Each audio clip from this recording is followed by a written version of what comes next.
ஆச்சரியம், வீரம், ஆணவம், கோபம், பயம், சாந்தம், கருணை, மகிழ்ச்சி,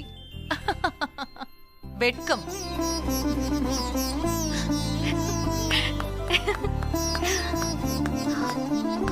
அத்தை, சூப்பர் அத்தை. 10 செகண்டுக்குள்ள 9 முகபாவத்தையும் காட்டிட்டீங்களே. ஆண்டி, இன்னொரு தடவை கத்து கொடுங்க ஆண்டி, நாங்களும் கத்துக்கிறோம். ஒண்ணு அவசரம் இல்லம்மா, இது கொஞ்சம் கஷ்டம்தான். ஒவ்வொரு பாவமா நான் மெதுவா சொல்லித்தரேன், சரியா?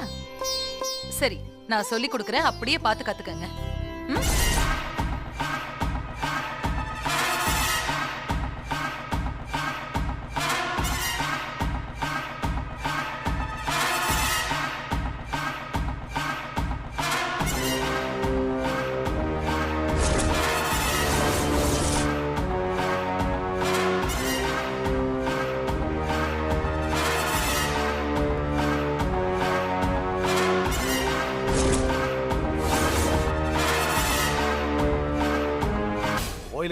கோயிலுக்கு போறேன்னு சொல்லிட்டு இவங்க 2 பேரும் தினம் இதே வேலையை தான் பாத்துக்கிட்டு இருக்காங்களா? ஆமா,